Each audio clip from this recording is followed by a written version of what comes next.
My dear sisters in the Lord, we need to be doing better. Sis, you messed up. You are even the red flag. Guy knows that you're not worth it.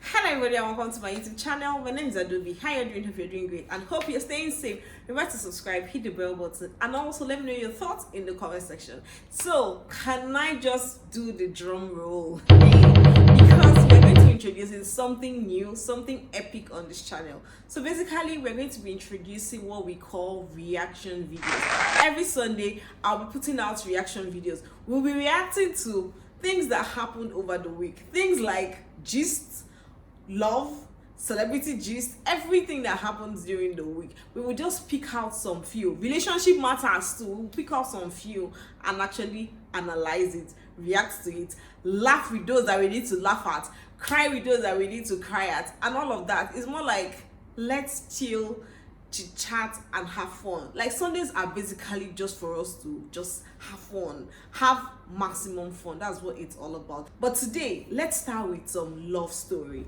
So this morning, or was it this morning or last night, something either last night or thereabout, this whole story about the lady that just met a guy. And okay, let me just read it out so that I don't know, so that you just get, let me not paraphrase it.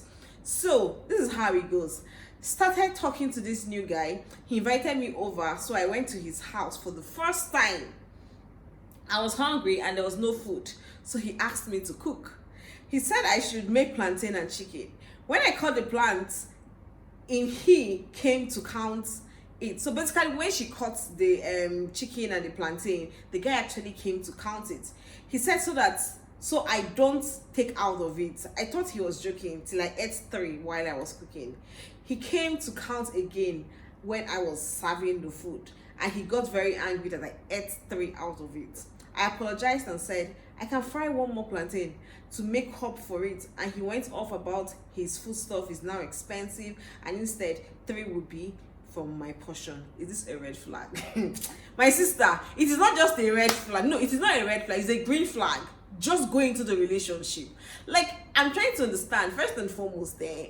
I see you go to a guy's house for the first time, and you're going to cook.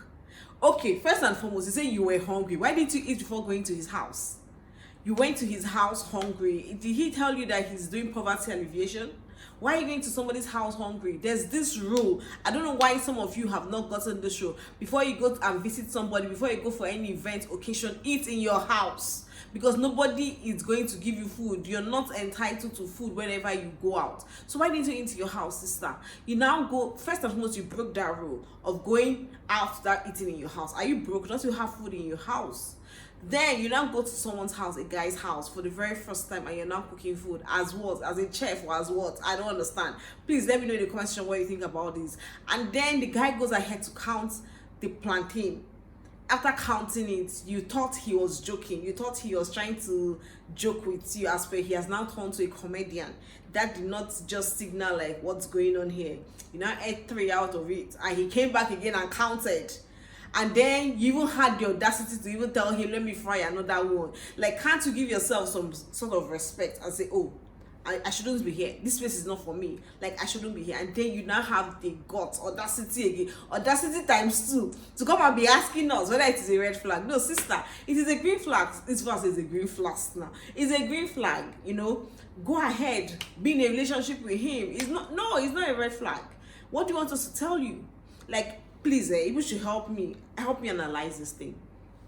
Let me know in the comment section what you think about it. Like, should she be asking this question in the first place?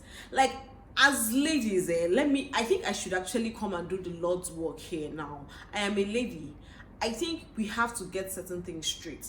We are ladies and we need to carry ourselves with respect and dignity. I'm sure it's because of the way she carried herself. That's why the guy had the guts to actually come talk to her that way. As a lady, you don't go to a guy's house hungry. Even if you're hungry, you will, that hunger, you will fake that you're not hungry. And then you're not going to the guy's house for the first time, and then you're not going to cook. See, okay, let me put it this way. There's no rule to this whole relationship thing. You might cook for someone else and the guy will want to marry you immediately. You might not cook for someone else and the guy will just want to use you. And there's no rule for this. But personally, what I would advise is when you're going to a guy's house for the first time, you do not cook for him. Only when maybe you have very good friends, maybe you have been friends for so many years, and then maybe he relocates or you relocate to, you are now in the same city, and then you go visiting, and then you now decide to cook. But not someone you just met randomly. You met this guy randomly, if you just started talking in 1 month, you're not cooking for him in 1 day. Sis, you messed up. You are even the red flag. Like, the guy knows that you're not worth it. That is why he had the guts to actually start counting planting. Like, excuse me. Let me know. Let me just know your thoughts. Am I overreacting to this, or do you think it's okay? Like, the girl is okay, she should just go hungry to anybody's house? Let me know in the comment section what you think about it. I don't really know much, but this is my own opinion. So the next one is really very long. It has to do with Tolani. Tolani, I don't know who you are, but in case you come across this video, Tolani, you need to do better. My dear sisters in the Lord, we need to be doing better. So I'm just going to read the love message. Like, a guy, a gentle guy, slept, woke up, and decided to write this romantic letter. And then the next thing you had to say, Tolani, is, babe, you've not sent the money I asked for. Not even good morning. Not even, oh, baby. Okay, let me read the letter first. The guy is even a very gentle guy. He first says, good morning, sweetheart. Leaving bed was hard this morning, mainly because it meant having to part from the woman of my dreams. That means he was actually dreaming about her. If I had to choose between seeing your beautiful face every morning and getting a good night's sleep, I would happily walk around like a zombie each day and every day. I just wanted to let you know that I was thinking about you. I may have a hectic and tired day ahead, but the thought of your beautiful smile is enough to keep me going all day. I love you. Like, a guy, you know, guys, it takes guys certain amount of, I don't know, it takes guys certain amount of, I don't know how to even put it, like, courage to type this kind of message and now send to a girl. You know, guys like doing their hard guys, tough guys, but they're very soft, dude. Forget that. They just want to do hard guy, tough guy, this one, that one, but they're very soft. A guy sat down like this, woke up and now sat down and typed this message, composed this message for you. Whether he's faking it or whether he's not faking it or whatsoever, as well as he still sat down or laid down to compose this message is what I am talking about. I don't want to talk about whether he's real or whether he's not real. And then, Tolani, you didn't even greet. You didn't even say good morning, babe. At least courtesy demands that if someone had told you good morning, you respond with good morning. Is that not how it is? Is that not what they taught us in school? Is that not what they taught us, what our parents taught us? Courtesy, respect. I don't know. Is that not what they taught you? Or have things changed? I don't know. Maybe I'm old school. Let me know in the comment section. So Tolani now goes ahead to respond, babe, like as if they fought last night. Even if they fought last night, at least you wouldn't be asking him for the money since people fought, right? She now said, babe, you've not sent the money I asked you for. I told you it was urgent now. She now put now, and in the W is she dragged it now. The guy now said, you didn't even acknowledge the love episode I sent to you. Like, the guy knows that he wrote an episode. And then, isn't it too early to ask me for money? This is around 7, from the timestamp here, this is 7:57 a.m. So, Tolani goes ahead to say, isn't it too early to send a love episode? Please, when should he have sent a love episode? This guy just woke up, dreamt of you, and now decided to write an episode to her. And you said, is it not too early to send a love episode? Like, Tolani, why? Why are you spoiling things for we, the ladies? This is what we want. And you're just spoiling things for us. And then the guy responds and says, Tolani, really? The lady now says, should I spend the episode as money or what? See, once you send me the money, I acknowledge your episode. Don't worry. Very small thing. And then the guy goes ahead to respond, Tolani, bye, have a nice life. Okay, now let's talk about this thing. Let's talk from the guy's perspective and let's talk from the girl's perspective. From the guy's perspective, I think the guy did an excellent job. But I think where the guy might have gotten it wrong, it depends on how the guy started this relationship with Tolani. I think the guy started this whole relationship with, oh, I can give you everything, I can provide everything, I can do everything, I can keep myself for you, I will give you all the money in the world. I think that's how he started this relationship, and that is why Tolani feels that she's entitled to all the money in the world. And I think I would say maybe they had like how do I put this now? Like, I feel their relationship is more like a contractual relationship. Like, I give you money and you give me, and then since I've given you, so it's time for you to give me money. Now let's talk about Tolani. I'm just talking. Now let's talk about Tolani. Tolani girl. See, if you're watching my channel and you're like, Tolani, please stop. Please, I beg you in the name of God, please stop. If you want to eat a guy's money, see, guys love respect. When you watch their ego, see, you will chop their money and you get tired of eating their money. But when you go this way of you trying to be disrespectful, trying to be hard girl, my dear, you're going to lose out at the end of the day. So if you're Tolani, if you're the type of Tolani's, if you have the type of Tolani's personality, forget it. Like, forget it. Yes, there's a time you have to hit hard on a guy, but not this way at all.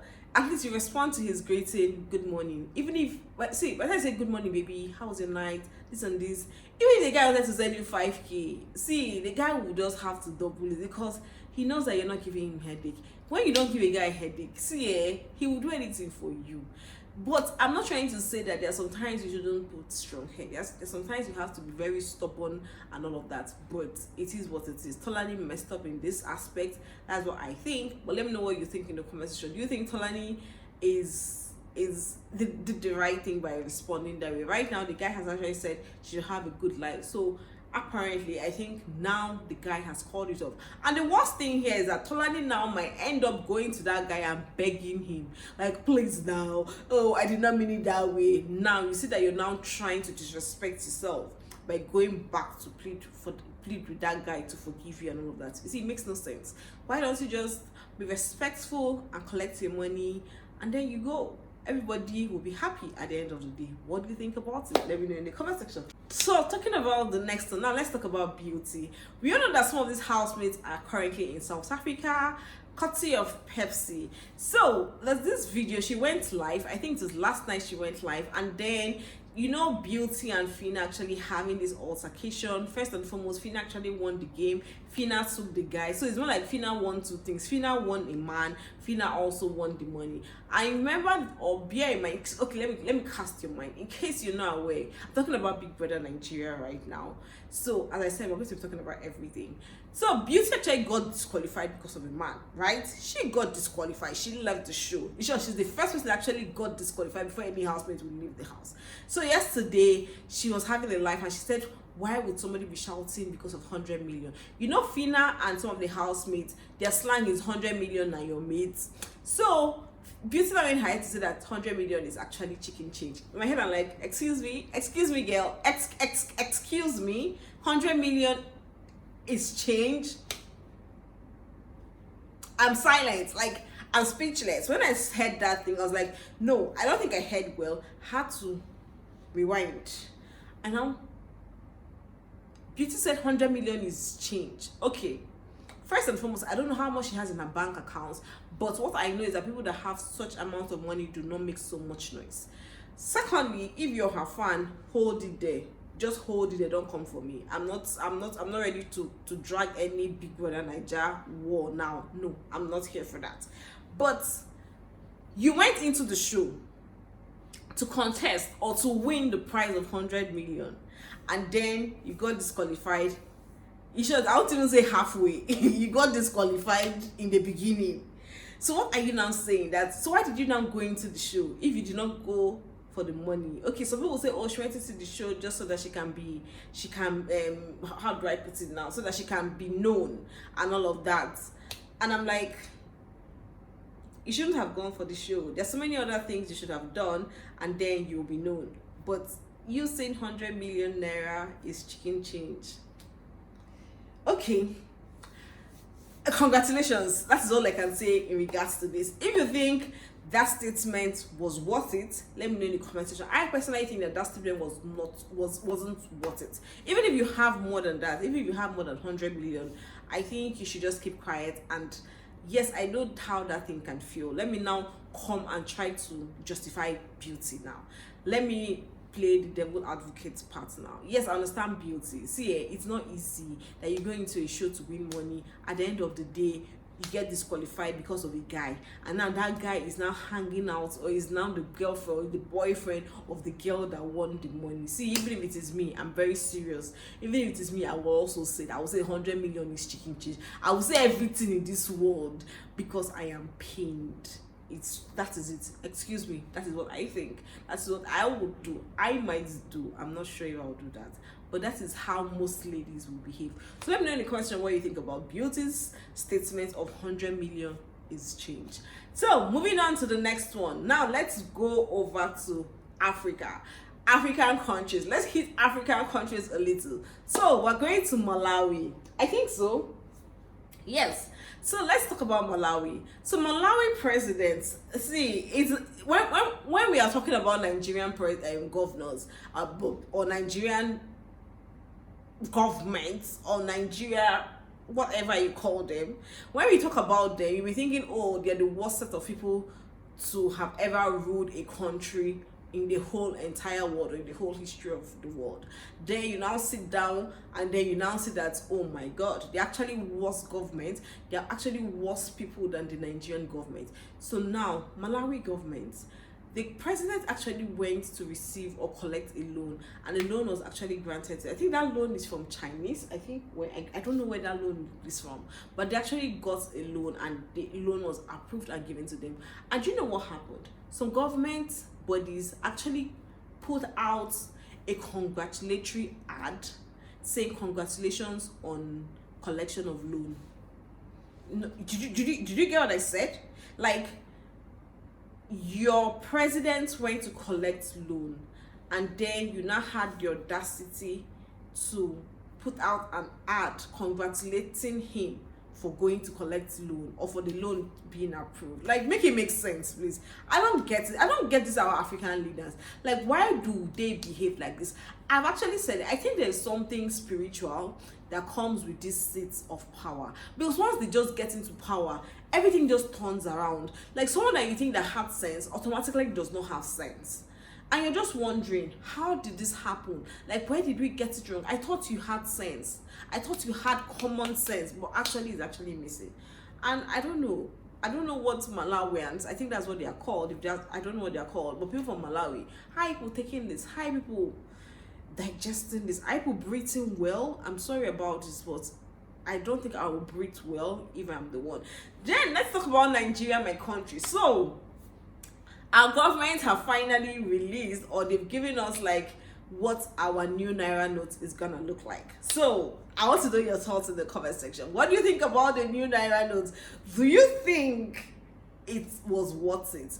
Okay, the initial reasons why they actually brought out this Naira note is because they said about something trillion Naira is in the hands of individuals, and which we actually can confirm. Because when the government actually said that, oh, new Naira notes are going to roll out, we started seeing bunch of money, we started seeing so much money, like money that has even, what word will I even use, that has decayed. We started seeing money left, right, center. We started seeing new means in the market. We started seeing so many things. So it's actually true that money was actually in the hands of people. So that was the reason why they said, okay, you know what, let us actually do a new Naira. And I think also that this new design has actually stayed. I think this new design is like 10 years or thereabouts. And from what I heard, you're supposed to change money, I think every 10 years or I can't remember how many years right now. So they decided to design a new Naira note. And you know what, this new Naira note is like, they took it to Photoshop. I say, you know what, okay, from what I saw somewhere where someone said, is it not Tools that actually said this? Is this Naira note not looking like when you put your money in your pocket? You know, when you put your money in your pocket and you now forget about it and then go to wash your dress, you know, when you now bring it out, there's a color, like the color changes automatically. And then she now goes ahead to say, is this not what it looks like? I don't know how we're going to be able to differentiate this old currency from this new currency. I don't know how that's going to work out, but I feel it's almost the same thing, just color change, slight color change. I don't know why this government actually went ahead to do this. They should have actually done something better. Creativity. I've always said it, this government actually lacks creativity, and I don't know why they are not looking into it to get creative. And that creativity, lack of creativity, is affecting everything that has to do with this government. I'm going to stop there because I don't want anybody coming for me. I'm telling you, I don't want it at all. So moving on now, on a very sad note, it got towards that gospel musician Samuel Oso is late. See, when I saw that thing, I didn't know how to feel. When I say I didn't know how to feel, more like I didn't know whether I should cry, I didn't know whether I should shout, I didn't know whether, I didn't just know how to react to that news, because it came as a very huge shock. I know Samuel also has been going through a lot for the past some months now after that allegation. Should I say allegation? Yeah, let's just leave it as alleged adultery. I didn't want to follow that story. See, one thing is that when it comes to men of God, I don't like to put mouth in their issues, because I don't want to judge. Like, I don't want to judge anything that has to do with men of God. They should be answerable to God. So when that whole thing came out that, oh, he was cheating on his wife, I didn't just want to get myself involved on, oh, is it true? I didn't even want to even read about it and all of that. But I know that it had so much impact on him. Like, it was really, really deep. When a well-known gospel musician is being accused of committing such, you should know what it means. And he went ahead to actually apologize to his wife, to his family members, to even his fans about what transpired. But I think he did not get, how do I put this, I think that whole incident still had a way, still weighed him down, more like it. Although we would see that he was very active. Even I think he even posted, the last time I checked, I think he posted like 22 hours ago, and he was still very active on social media. Even RMD even did a video showing how both of them were in UK or where outside the country, like 2 weeks ago or thereabout. Like, you could see that he was still very vibrant and active. But one thing again, you have to know that people can be very vibrant, active, but they are going through so much inside of them, and that's where depression comes in. Most times we don't really know when people are depressed, and that's also why I say we all need to be very careful about how we insult people. Social media warriors, we all are very active on social media. We say so many things on social media. We call people names, we call people out and all of that. Sometimes some people, the strength you have to receive some of this insult, and that person might not have that strength to receive all of this insult, but we think, oh, it's cool, it's all right, we can just go ahead and insult people anyhow. So I don't know, it's really very sad. From the press release, he collapsed. I think he was hypertensive. He collapsed and he passed away. And that's also, I also have to advise everybody out there, the economy is tough, the situation on ground is tough, everywhere is tough, people are really striving so hard to survive. I think we shouldn't actually play with our health. Health, they say, is wealth. So I think once in a while we need to be going for medical checkup. If it's possible, try and get this, I don't know what they call it, but this thing you use in checking your blood pressure, as much as possible, try and be checking your blood pressure maybe once in, or let's say twice in a week at least. That would help a little. And it's quite unfortunate. So may his soul rest in gentle peace, and we're going to really miss him. I personally, I'm going to really miss him. He was someone that I've known for so many years. I knew him as, should I say, as a child. I've known him for years, so it's a very painful one. May his soul rest in peace, and may God comfort his family. It's not going to, the family it's going to be very hard on the family, but I know that God is always available to comfort them. So let me know your thoughts in the comment section about all we've discussed. I'll see you all in my next video next week Sunday. Bye.